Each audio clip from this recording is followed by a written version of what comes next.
السلام عليكم ورحمة الله وبركاته. الحمد لله رب العالمين، والصلاة والسلام على سيد الأنبياء والمرسلين وعلى آله وصحبه أجمعين ومن تبعهم بإحسان إلى يوم الدين. أما بعد، فأعوذ بالله من الشيطان الرجيم. بسم الله الرحمن الرحيم. يا أيها الذين آمنوا اتقوا الله وقولوا قولا سديدا يصلح لكم أعمالكم ويغفر لكم ذنوبكم ومن يطع الله ورسوله فقد فاز فوزا عظيما.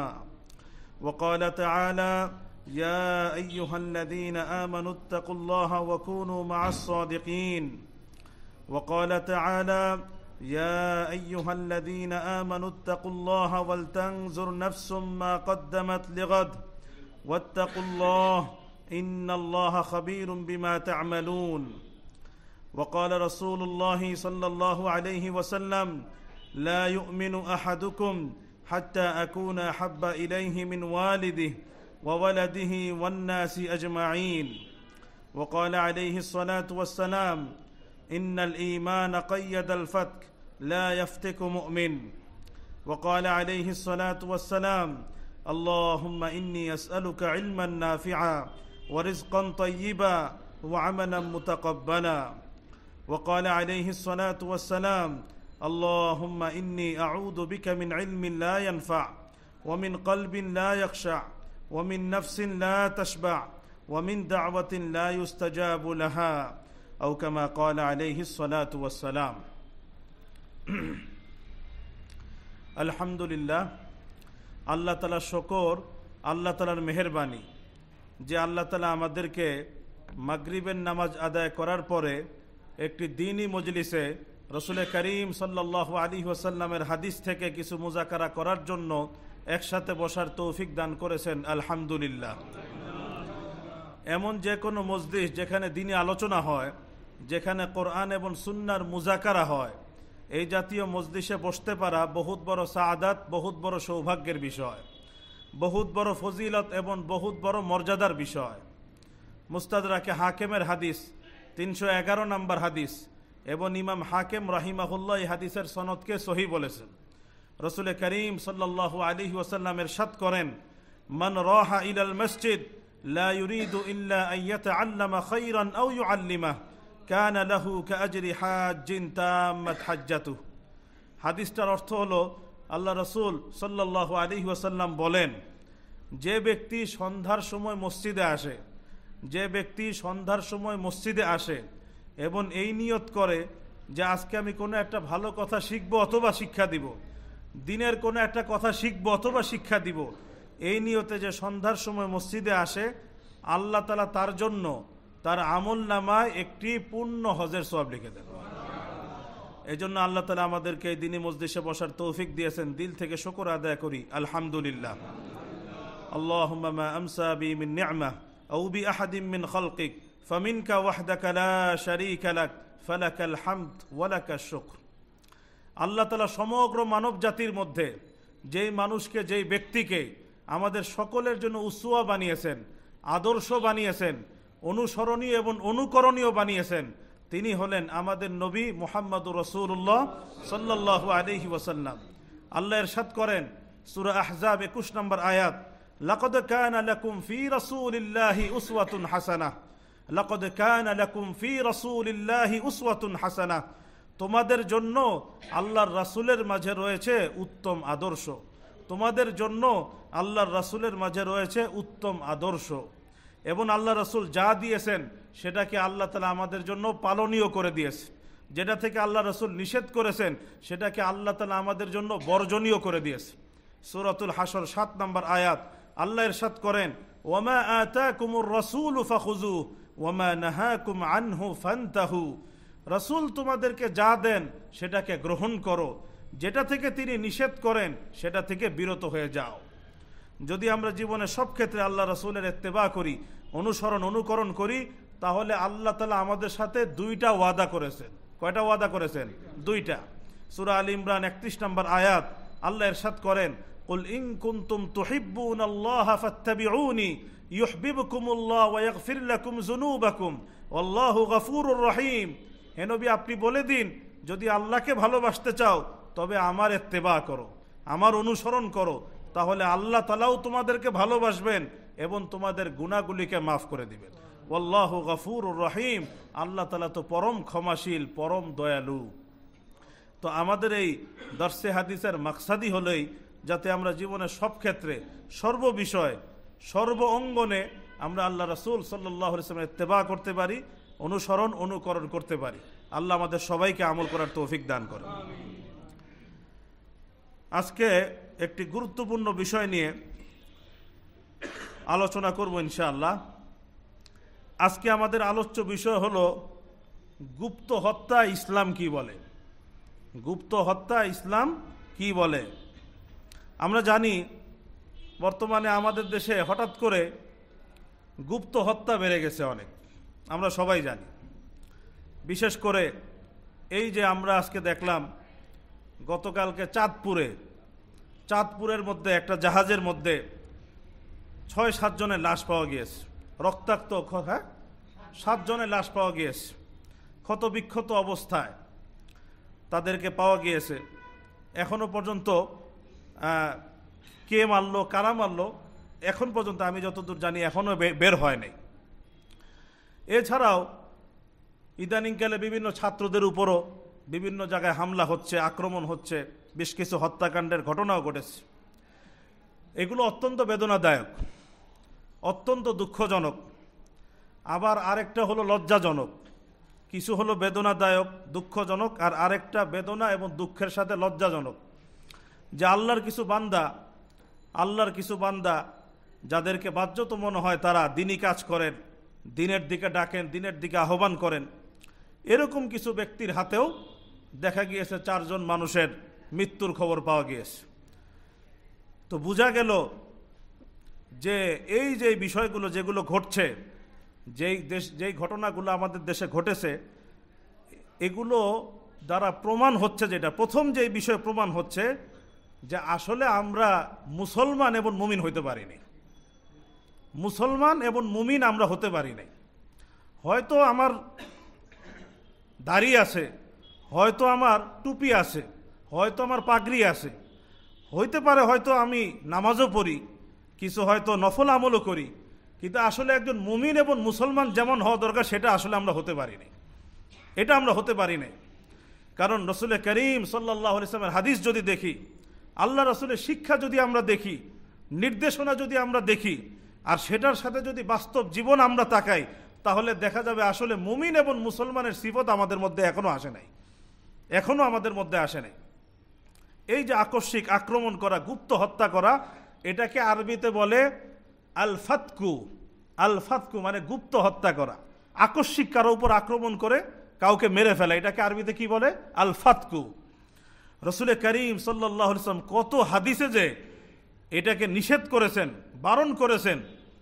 যেমন একটা হাদিস সুনানে আবু দাউদের 2769 নম্বর হাদিস, 2769 নম্বর হাদিস সুনানে আবু দাউদের, হাদিসের সনদ সহিহ। আন আবি হুরায়রা রাদিয়াল্লাহু আনহু আনিন নবী সাল্লাল্লাহু আলাইহি ওয়াসাল্লাম قال الঈমান قيد الفتك لا يفتك মুমিন। আল্লাহ রাসূলের হাদিস। আবু হুরায়রা রাদিয়াল্লাহু তাআলা আনহু বলেন, নবী করিম সাল্লাল্লাহু আলাইহি ওয়াসাল্লাম ইরশাদ করেন, আল ঈমানু কাইয়াদাল ফাতকা। হাদিসটা খেয়াল করি, আল ঈমানু কাইয়াদাল ফাতকা। আল্লাহ রাসূল বলেন, ঈমান গুপ্ত হত্যাকে প্রতিহত করে। ঈমান গুপ্ত হত্যাকে প্রতিহত করে।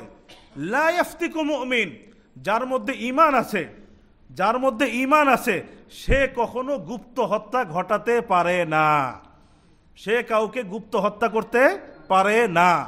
লা ইয়াফতিকু মুমিন, যার মধ্যে ঈমান আছে, মুমিন আছে, সে কখনো গুপ্ত হত্যা করতে পারে না। এই কথা কে বলেছেন? রাসূল করিম সাল্লাল্লাহু আলাইহি ওয়াসাল্লাম বলেছেন যে যার ভিতর ঈমান আছে, যার ভিতর যে নিজেকে মুমিন বলে, সে কখনো গুপ্ত হত্যার মতো ঘৃণিত কাজ এটা করতে পারে না, এটা মুমিনের দ্বারা হতে পারে না। যদি হয় বুঝতে হবে আমার ঈমানে সমস্যা আছে, ঈমানের মেহনত আমার হয় নাই, ঈমানের মেহনত আমার সহি তরিকায় হয় নাই, যথাযথ হয় নাই। ইমানের মেহনত আমার অসম্পূর্ণ রয়ে গিয়েছে, এই জন্যই আমার দ্বারা এই সমস্ত ঘটনা ঘটেছে। দ্বিতীয় কথা, যদি এমন হয় যে কেউ আমার ভিন্ন মতের অনুসারী, কেউ আমার সাথে, কারো সাথে হয়তো আমার মনোমালিন্য আছে, কারো সাথে আমার হয়তো দ্বন্দ্ব আছে, মত পার্থক্য আছে, এরকম হতে পারে কি না? হতে পারে। তো মত পার্থক্য এবং মত ভিন্নতা যার সঙ্গে আছে তাকেও কি আকস্মিক আক্রমণ করা, গুপ্ত হত্যা করা, এটা কি ইসলামে অনুমতি আছে? এটার অনুমতি নাই, এটার অনুমতি নাই। একটা সুন্দর ঘটনা, মুস্তাদ আহমদের 1426 নম্বর হাদিস এবং হাদিসের সনদ সহি। আলী রাদিয়াল্লাহু তাআলা এক সাহাবী ছিলেন, আরেকজন সাহাবী হলো জুবাইর ইবনুল আওয়াম রাদিয়াল্লাহু তাআলা আনহু, আরেকজন সাহাবী। উনাদের মধ্যে কোনো একটা বিষয় একটু মনোমালিন্য হয়েছে, একটু দ্বন্দ্ব হয়েছে, মত পার্থক্য হয়েছে। جاء رجل إلى الزبير بن العوام فقال أقتل لك عليا قال لا وكيف تقتله ومعه الجنود قال ألحق به فأفتك به قال لا إن رسول الله صلى الله عليه وسلم قال إن الإيمان قيد الفتح لا يفتك مؤمن। একবার এক ব্যক্তি জুবাইর ইবনুল আওয়াম রাদিয়াল্লাহু তাআলার কাছে আসলো, আসার পরে বলল যে আপনার সাথে তো আলী রাদিয়াল্লাহু তাআলা আনহুর একটু দ্বন্দ্ব আছে, মত পার্থক্য আছে, আমি আপনার পক্ষ দিয়ে গিয়ে আলীকে হত্যা করে ফেলি, আলীকে কতল করে ফেলি। তো জুবাইর ইবনুল আওয়াম রাদিয়াল্লাহু কি উত্তর দিলেন? ক্বালা লা, উনি কি বললেন? লা, না, এই কাজ করবা না, এই কাজ করবা না। দ্বিতীয় জুবাইর ইবনুল আওয়াম তাকে প্রশ্ন করলো, ওয়া কাইফা তাকতুলু মাআল জুনুদ, আচ্ছা তুমি যে তাকে হত্যা করতে চাইলা, কিভাবে তুমি তাকে হত্যা করতে চাইছো, তোমার নিয়ত কি? ওমাহুল জুনুদ, তুমি তো জানো আলী রাদিয়াল্লাহু তাআলা ওনার সাথে সেনাবাহিনীও আছে, বাহিনী আছে, তুমি তাকে হত্যা করতে চাইলে কেন, কিভাবে তুমি করতা যদি আমি তোমাকে হত্যা করতে বলতাম? ক্বালা আলহাকু বিহি ফাআফতিকু বিহি, উনি উত্তর দিলেন আলহাকু বিহি ফাআফতিকু বিহি, আমি তককে তককে থাকবো, ওনার আশেপাশে থাকবো, ফাআফতিকু বিহি, যখনই আমি সুযোগ পাবো তাকে গুপ্ত হত্যা করে ফেলব, তাকে আমি শেষ করে দিব। তো এই কথা যখন বলল তখন জুবাইর ইবনুল আওয়াম রাদিয়াল্লাহু তাআলা তাকে বললেন, লা, সাবধান, এই কাজ করো না। ইন্না রাসূলুল্লাহি সাল্লাল্লাহু আলাইহি ওয়াসাল্লাম قال ইন্নাল ঈমান কাইয়াদাল ফাত লা ইয়াফতিকু মুমিন, সাবধান, এই কথা বলো না। রাসূল করিম সাল্লাল্লাহু আলাইহি ওয়াসাল্লাম ইরশাদ করেছেন, নিশ্চয়ই ঈমান গুপ্ত হত্যাকে প্রতিহত করে, কোনো মুমিন কখনো গুপ্ত হত্যা করতে পারে না। রাসূল করিম সাল্লাল্লাহু আলাইহি ওয়াসাল্লামের এই শিক্ষা আমরা চিন্তা করি, আল্লাহ রাসূলের এই বক্তব্যগুলো চিন্তা করি, আর আমরা আমাদের দিকে তাকাই, আমাদের নিজেদের আমলের দিকে তাকাই, আমাদের সমাজের দিকে তাকাই, আমাদের দেশের দিকে তাকাই, যে আমাদের দেশে এখন কি হচ্ছে, কি অবস্থা হচ্ছে।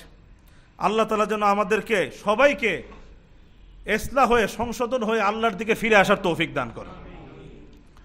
তৃতীয় বিষয়, গুপ্ত হত্যার বিষয় আরেকটা কথা, যে আমি হয়তো গোপনে কাউকে মেরে ফেললাম, দুনিয়ার কেউ দেখলো না, দুনিয়ার কেউ জানলো না, দুনিয়ার কেউ বুঝলো না, প্রশাসনও ধরতে পারলো না, বা সন্দেহ হয়তো করেছিল, কিন্তু আমি কিছু সংবাদ সম্মেলন করে কিছু বলে মানুষকে মোটামুটি আমি বুঝ দিয়ে দিলাম, মানুষ আমার ব্যাপারে সুধারণা পোষণ করলো, সবাইকে আমি বুঝিয়ে দিলাম।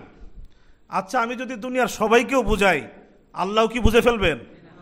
আল্লাহ কি বুঝে ফেলবেন যে বান্দা তো সবাইকে মোটামুটি বুঝিয়ে ফেলেছে, সে আসলে কোনো দোষ করে নাই, কোনো অপরাধ করে নাই, আল্লাহ তাআলাও কি বুঝে ফেলবে? আল্লাহ তাআলাকে ফাঁকি মারা সম্ভব? কোনোভাবেই সম্ভব না।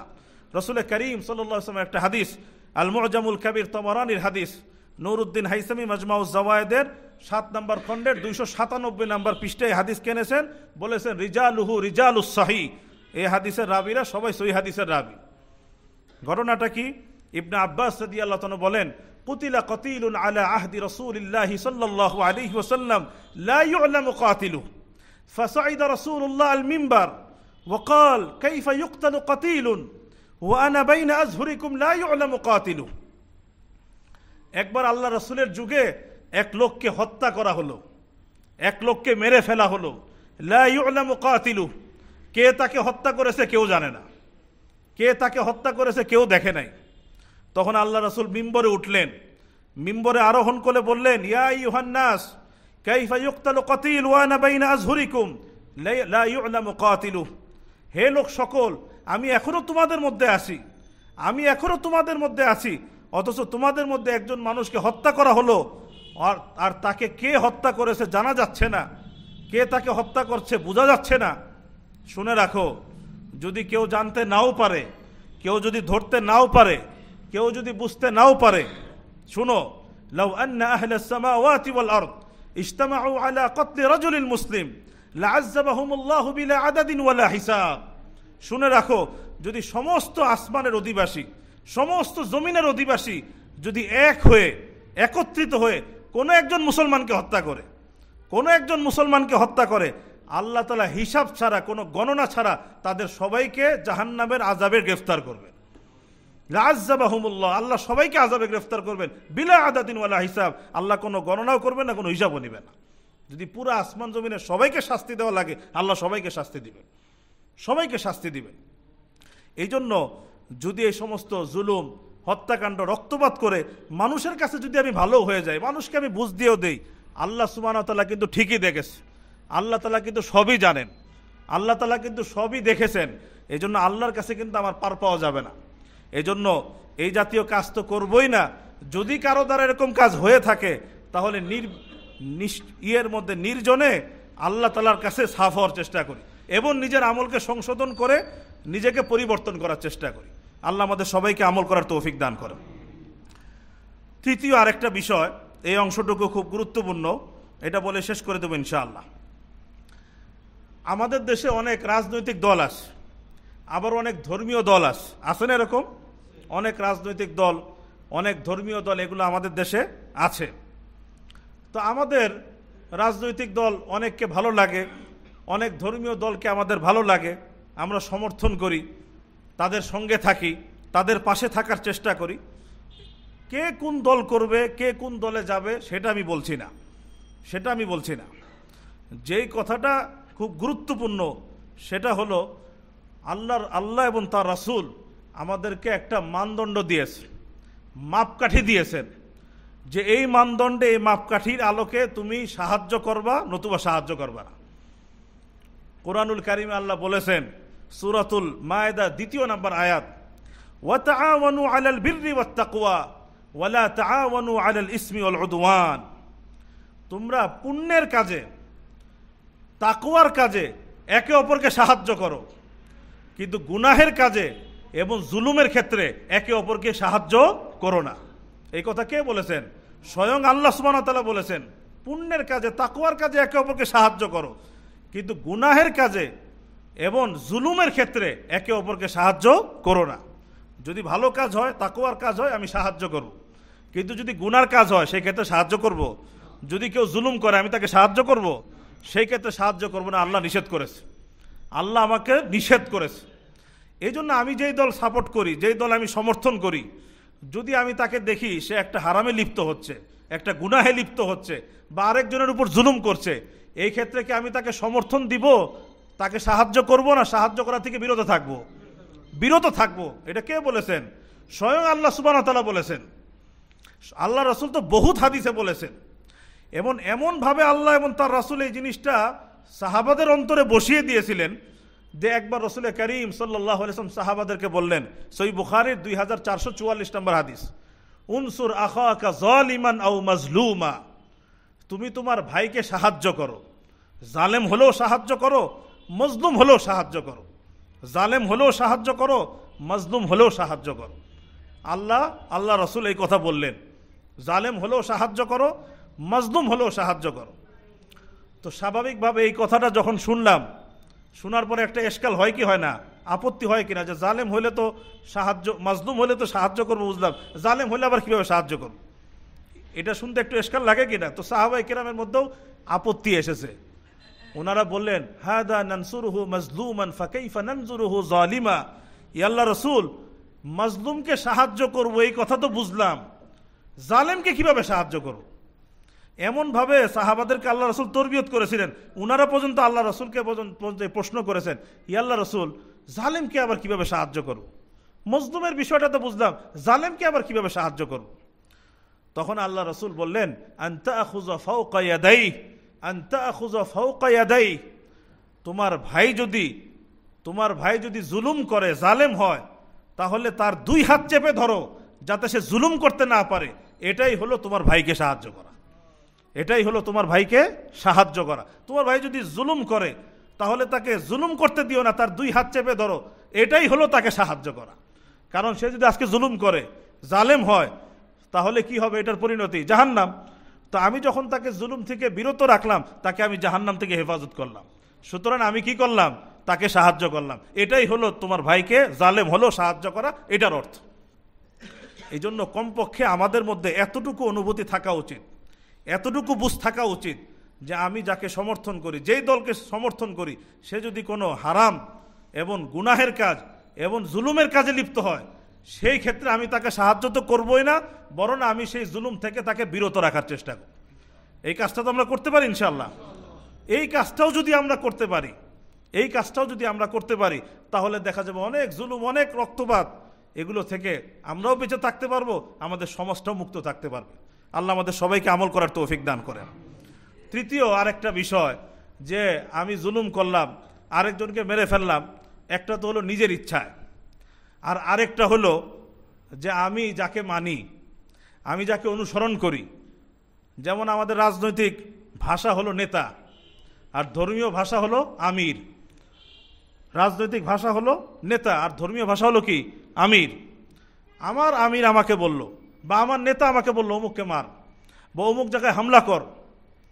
একটা মূলনীতি মনে রাখবো, এটা আমরা সবাই জানি, যেই কাজকে আল্লাহ এবং তার রাসূল হারাম করেছে, যেই কাজকে আল্লাহ এবং তার রাসূল হারাম করেছে, সেই কাজের নির্দেশ যদি আমার নেতা দেয় বা আমার আমির দেয়, সেই ক্ষেত্রে আমি কার কথা শুনবো? আল্লাহ এবং তার রাসূলের কথা শুনবো। এই মূলনীতিটাও মনে রাখার চেষ্টা করি, এই মূলনীতিকেও মনে রাখার চেষ্টা করি। যদি এই ক্ষেত্রে আমি আমার মুরব্বির কথায়, আমার আমিরের কথায়, আমার নেতার কথায় আমি যদি অন্যায় করি, গুনাহ করি, জুলুম করি, তাহলে মনে রাখতে হবে কিয়ামতের দিন আমাকে আফসোস করতে হবে। সূরাতুল আহজাবের 64 থেকে 68 নম্বর আয়াত পর্যন্ত পড়ি। ইয়াউমা তুকাল্লাবু ওয়ুজুহুহুম ফিন-নার ইয়াকুলুনা ইয়া লাইতানা আতা'না আল্লাহ ওয়া আতা'না আর-রাসূলা ওয়া ক্বালু রাব্বানা ইন্না আতা'না সাদাতানা ওয়া কুবারা'না ফাআদাল্লুনা আস-সাবিলা রব্বানা আতিহিম দি'ফাইনি মিনাল আযাবি ওয়ালআনহুম লা'নান কাবীরা। সেদিন তাদের চেহারাগুলোকে জাহান্নামের আগুনে ওলটপালট করা হবে, আর তারা বলতে থাকবে, হায় আফসোস, আমরা যদি আল্লাহর আনুগত্য করতাম, হায় আফসোস, আমরা যদি রসুলের আনুগত্য করতাম। হে আমাদের প্রতিপালক, আমরা আমাদের নেতাদের, আমাদের মুরব্বীদের, আমরা তাদের আনুগত্য করেছিলাম, তারা আমাদেরকে ভুল পথে পরিচালিত করেছে। হে আমার প্রতিপালক, আপনি তাদেরকে দ্বিগুণ শাস্তি দান করেন, আপনি তাদেরকে দ্বিগুণ শাস্তি দান করেন। কিন্তু সূরা আরাফের মধ্যে আছে, আল্লাহ বলবেন, ক্বালা লিকুল্লিন দি'ফু ওয়ালাকিন লা তা'লামুন, তাদের জন্য দ্বিগুণ শাস্তি, তোমাদের জন্য দ্বিগুণ শাস্তি। কেন তোমরা বিষয়টা বোঝার চেষ্টা করলা না? কেন বোঝার চেষ্টা করলা না? এই জন্য আমরা যাদেরকে মানি, আমরা যাদেরকে অনুসরণ করি, সে যদি আমাকে কোনো হারামে লিপ্ত হতে বলে, কোনো গুনাহে লিপ্ত হতে বলে, কোনো জুলুমে লিপ্ত হতে বলে, এই ক্ষেত্রে কি তার কথা মানা যাবে? সেই ক্ষেত্রে তার আনুগত্য করা যাবে? করা যাবে না। যদি আমি তার কথায় গুপ্ত হত্যা করলাম, অমুকের রক্ত ঝরাইলাম, অমুকের উপর আক্রমণ করলাম, মনে রাখতে হবে আমাকে আখেরাতে ধরা পড়তে হবে, জাহান্নামে জ্বলতে হবে। এবং যখন আল্লাহকে বলবো, আল্লাহ তাকে দ্বিগুণ দেন, আল্লাহ বলবে তাকেও দ্বিগুণ শাস্তি দিব, তোমাকেও দ্বিগুণ শাস্তি দিব। কেন তুমি তার কথা শুনলা? কেন তুমি তার অনুসরণ করলাম?